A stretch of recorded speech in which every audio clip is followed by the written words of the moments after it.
네, 안녕하세요. AP투자연구소의 임성회 팀장입니다. 오늘 알아볼 기업은 명신산업이고요. 네, 코드 번호는 009900입니다. 전일에 이어서 오늘도 리뷰를 이어가게 될 것 같고요.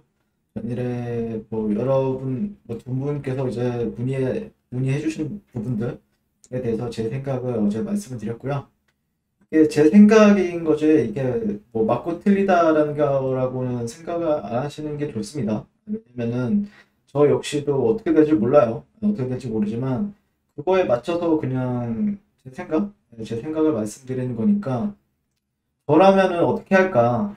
그거를 중점으로 두고 여러분들께 말씀드리는 내용이에요. 네, 저도 뭐 항상 말씀드리는데 완벽하게 거래를 하거나 그러진 않아요. 저 역시도 실제 매매를 하게 되면은 저 역시도 항상 뭐 매수는 잘했는데 매도를 조금만 먹고 팔았다든지 아니면 고점에서 못 팔았다든지 아니면은 저가 매수로서 들어갔는데 물려가지고 손절을 했다라든지 다 똑같습니다. 여러분들한테 뭐 틀릴 게 없어요. 다만 조금 말씀드리고 싶은 거는 그냥 대응도 그래도 저 같은 경우에 좀 빠른 편이고 대응이 빠르다라는 거는 어쨌든 시장 경험이 그래도 조금은 있다. 그리고 거래도 상당히 횟수도 상당히 많고요. 그러다 보니까 그냥 제 관점에서 그냥 이 종목을 명시산업이라는 종목을 봤을 때 제가 어떻게 생각하는지에 대해서 이제 설명을 드렸습니다. 어제 같은 경우에 이제 정나스엘님이 또 명시산업에도 오셨는데 네, 항상 감사드리고요. 명시산업 같은 경우에는 지켜볼 만하다라고 생각합니다. 네, 조금 지켜보면서 어, 만약에 조금 어느 시점이 된다라고 했을 때는 기회가 될 수도 있다. 분명히 그렇게 생각을 하는데 이제 그러니까 이거 주가가 이게 신규 상장 근데 좀 어려운 부분이 제가 이제 뭐 박세바이오도 리뷰를 하고 뭐 그러긴 하는데 신규 상장주도 제가 좀 많이 건드리죠. 많이 건드리긴 하는데 실제 상당히 신규 상장주들 같은 경우에는 까다로운 건 맞아요. 네. SK 바이오팜도 제가 하긴 했었는데 생각보다 까다롭습니다. 기준점이 없다 보니까 그리고 뭐 기업적으로 본다고 하면은 뭐 고평가인지 저평가인지를 판단하기도 조금 애매한 부분들도 있고요. 네. 근데 자동차 업종 같은 경우에는 앞으로 더 좋아질 거라고 생각을 해요. 개인적으로는요. 자동차 부품 업체들, 전장업, 전장 업체들은 더욱더 좋아질 거라고 생각을 하고 있고, 그리고 나름대로 기술력도 상당히 인정을 받고 있다라고 생각을 하고 있습니다. 네, 이거 자체가 이제 원래 이제 오일 그 기름을 넣고 다니는 차가 아니라 지금 이제 전기차 체제로 돌아가고 있잖아요. 전기차나 뭐 그다음에 자동차 쪽은 전기차가 더 많이 쓸 거라고 하고 있고 트럭이나 아니면은 좀 대형 트럭 같은 경우는 이제 수소차로 한다라고 얘기가 작년에 많이 나왔었죠. 그런데 이제 아무래도 전기차 하면 테슬라를 빼놓을 수 없으니까 또 최근에 이제 또 현대차랑 기아차에서도 그런 전기차를 공개했고 그런 걸로 인해서 얼마든 뭐 어느 정도 이제 시장의 관심도 그런 테마라고 말하기에는 좀 애매할 수도 있는데 섹터라고 해야 되나요? 아무튼 그런 걸 떠나서도 이제 전기차 시장 자체는 개화가 되었고 점진적으로 지금도 초창기 시장이라고 하잖아요. 그러다 보니까 점진적으로 명시산업 같은 경우에도 분명히 실적도 좋아질 거고 기술력을 조금 더 인정을 받을 거라고 생각을 해요. 그래서 안정적인 성장을 좀 지속할 것으로 전망은 되는데 다만 성장과 이제 주가가 올라가는 거는 좀 다르다라고 생각을 하는 부분이 있죠. 예를 들자면은 현대차로 예로 들게 되면요. 현대차와 기아차. 네, 현대차가 최근에 뭐 정말 미쳤죠. 네, 6만 5천 원에서 28만 9천 원까지 대세 상승을 거의 뭐 얼마죠? 거의 한 4배? 4배 정도 올랐죠. 근데 이제 이런 움직임을 대세 상승을 보여주는 게 보시게 되면은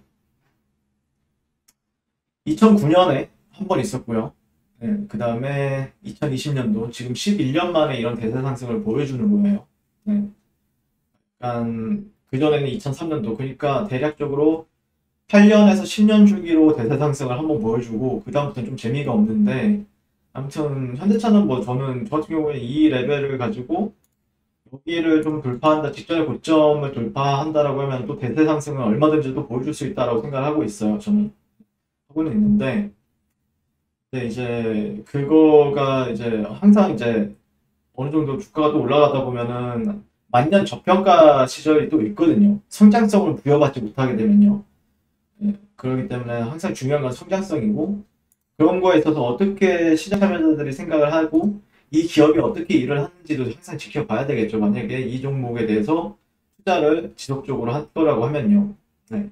근데 분명히 제 전장 업체치고 성장성은 분명히 있다고 생각을 하고 있고요. 그래서 지켜보는 종목이긴 한데, 일단 어제 같은 경우에는 조금은 좀 제가 그러니까 뭐 다른 사람은 몰라요. 다른 사람은 오히려 그냥 좋게 볼 수도 있습니다. 좋게 볼 수도 있고 그냥 다양한 의견을 들어보세요. 예. 그러니까 뭐 제가 정답이라는 게 아니라 그냥 다양한 분들이 뭐 얘기하는 게 있을 거 아닙니까? 다양한 얘기를 들어보고 그다음에 그거에 맞춰서 결정을 하시는 게 맞지 않을까라고 생각하고 저는 뭐 제 기준대로 보는 부분들이 있죠. 제 기준 같은 경우에는 어느 정도 그 기준이라는 게 뭐 약간 다양한 그게 있어요. 그러니까 뭔가 좀 껄끄러운 부분이 있다라고 하면은 못 먹어도 진입을 안 한다라는 그런 결정을 내리거든요, 제가. 그러니까 만약에 껄끄럽긴 하지만 기준은 완벽해. 내 기준에 모두가 부합이 돼요. 그러면은 못 먹어도 보이고 조금이라도 껄끄러운 게 있다라고 하면은 진입은 잘 안 하는 편이에요. 저 같은 경우에는요. 그러다 보니까 조금 주가는 정말 많이 내려와 있죠.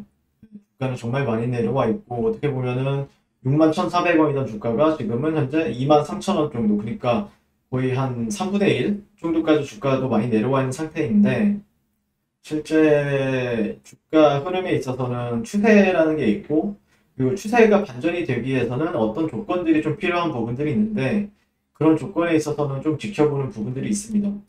테슬라 같은 경우에는 어제 혼자 또 이상하게 강했어요.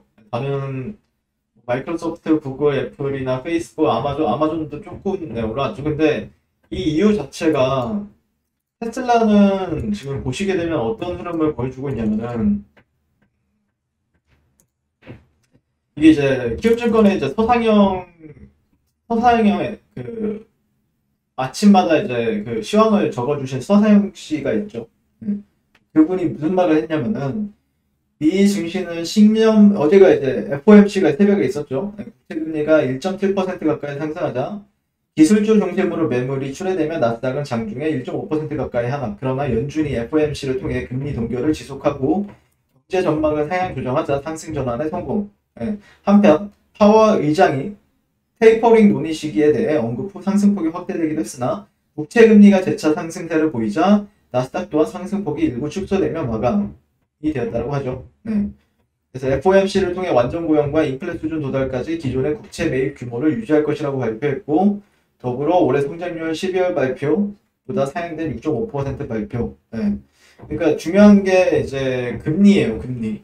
그러니까 시장이 만약에 돈이 많이 풀린다라고 하면은 아무래도 이제 테슬라가 혁신을 보여준 것도 있지만 제가 바라보는 테슬라 같은 경우에는 어느 정도 시장에서 돈이 뭐 워낙 유동성이 커지다 보니까 그 성장주들 위주로 많이 랠리를 보여줄 때는 항상 성장주들 위주로 랠리를 보여줘요. 예시를 들게 되면은 나스닥을 예시로 들게 되면은 최근에 그 엄청나게 큰 하락장을 보였었죠. 작년 3월 달에 미친 하락장을 보였었는데 그 이후로 엄청나게 가장 강했어요. 다우랑 S&P랑 나스닥 중에서 나스닥이 가장 강했어요. 나스닥 같은 경우에는 아무래도 성장주들이나 아니면은 뭐 이렇게 기술주들, 네, 아니면 바이오주들도 많죠. 네, 그런 게 이제 많이 몰려있는 섹터인데 그러다 보니까 나스닥만 많이 갔단 말이에요. S&P 같은 경우에는 이제 보시게 되면은 여기가 고점이었죠. 같이 떨어졌는데 이제 조금 회복을 했어요. 네, 보시면은 나스닥이 훨씬 강했습니다. 네, 예를 들자면은 근데 이제 달러가 반등을 하니까 오히려 다우랑 S&P는 이제 고점을 계속해서 높여주는데 나스닥이 달러에 영향을 받고 조금 더 많이 조정을 받고 반등 탄력에 있어서도 좀 느리죠. 네, 그러니까 어쩔 수 없이 달러로 볼 수밖에 없는 상황이다. 왜냐하면 성장주들 같은 경우에는 이거 달러에 굉장히 민감하게 반응을 하거든요. 그러다 보니까 명신산업도 어떻게 보면 성장주냐 아니면 기존의 산업이냐가 좀 예매하긴 한데 아무튼 전기차로 엮이니까 전기차의 부품을 이제 납품할 거니까 약간 성장주의 성향이 조금 더 있다고 생각을 해요. 네, 그래서 조금 더 그런 상황을 좀 지켜보고 있고 기술적으로는 이제 차트의 흐름에 있어서는 어제 이제 말씀드렸던 거는 어느 정도 그런 방향성에 있어서 수렴적인 부분들이 참 예매해요. 네, 차트의 흐름도 예매한데, 그러니까 차트를 보는 이유는 결국에는 어떤 전략을 짜기 위해서 아니면 심리적인 부분들을 읽기 위해서인데, 시장 참여자들은 이 종목의 차트의 흐름을 보고 어떻게 느낄 것인가, 이거를 판단하기에는 살짝은 뭔가 명확한 부분이 조금 없어요. 명확한 부분이 뭔가 기준점이 생길 수 있는 게 그렇게 많지는 않은 상황이다 보니까 근데 이제 만약에 명시산업이 어떤 반응을 보여준다, 뭐 아니면 갑자기 장대양봉을 보여준다라고 하더라도 기다리다 보면 또 자리가 올 수 있는 차트라고 느껴지고 있기 때문에 급하게 매매하기보다는 조금 더 상황을 지켜보면서 거래 기회를 찾는 게 조금 더 유리하다라고 생각을 합니다. 실제 저 같은 경우에는 그러니까 종목들을 리뷰하는 데 있어서 나름대로 저는 뚜렷하게 말씀을 드리는 부분이 있어요. 뭐냐면은 그러니까 뭐 예를 들자면 전 부강약품이든지 뭐 박세바이오도 그냥 뭐 리뷰하다가 매수 관점으로 볼 때가 보는 시점이 생기거든요. 부강약품이란 종목도 제가 이제 여기에서 매수 보고 여기서 매수 보고 여기서 매수 보고 여기서 매수 보고 여기서 매수 봤어요. 이 10월 달부터 10월 달부터 리뷰하는 거에 있어서 한 번, 두 번, 세 번, 네 번, 다섯 번, 그러니까 다섯 번 정도 매수 관점을 봤습니다. 그러니까 10월, 11월, 12월, 1월, 2월, 6개월 동안 다섯 번밖에 매수를 안 봤다는 거예요. 이 종목에 하나에 있어서. 예.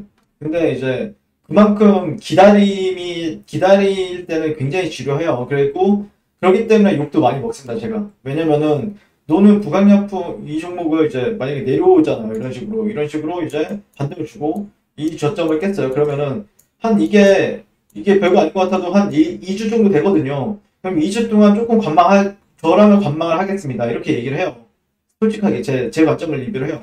그러다가 어, 그러면은 여기서 이제 이 음봉에서 리뷰가 들어가거든요. 저 같은 경우에는 이 음봉에서 그러니까 상승을 하고 나서 리뷰가 하는 게 아니라 저 같은 경우에는 그냥 조금 관망하다가 여기서 음봉에서 여기서는 조금 유효하다. 예. 관망하다가 이날부터 리뷰를 했어요. 저 같은 경우에는. 예. 그러니까 리뷰는 계속해서 꾸준히 해오죠.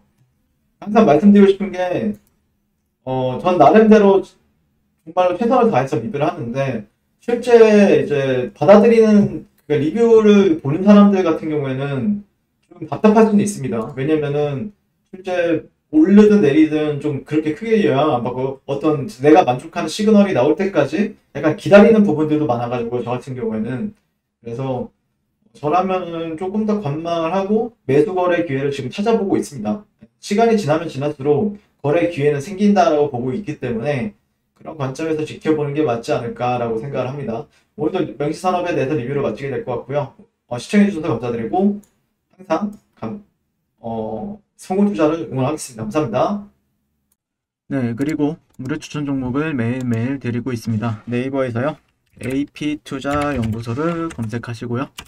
웹사이트 상단에 AP투자연구소 홈페이지로 갈 수 있는 링크가 나옵니다. 클릭하시게 되면 홈페이지로 접속을 하실 수가 있고요. 화면 가운데 라이브로 깜빡깜빡하는 게 보이실 겁니다. 그 밑에 2021년 무료 추천 종목이 있고요. 클릭하시게 되면 매일매일 저희 소장님께서 댓글로 리딩을 해드리고 있습니다. 오늘의 추천 종목의 동향을 한번 살펴보도록 할 것 같고요. 3월달 첫날이죠. 네, 그래서 7시 48분부터 댓글 리딩에 들어가신 걸 볼 수가 있고요. 그리고 주말 사이에 있었던 미증시에 대한 설명부터 뭐 상승과 하락에 대한 이유까지 댓글로서 리딩을 이제 도와드리고 있습니다. 그리고 9시가 되면 추천 종목이 나가게 되는데요.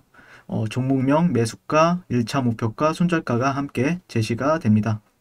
오늘 같은 경우에는 서진 오토모티브, 그리고 SJ 솔루션, 그리고 K사인 이렇게 종목이 나왔고요.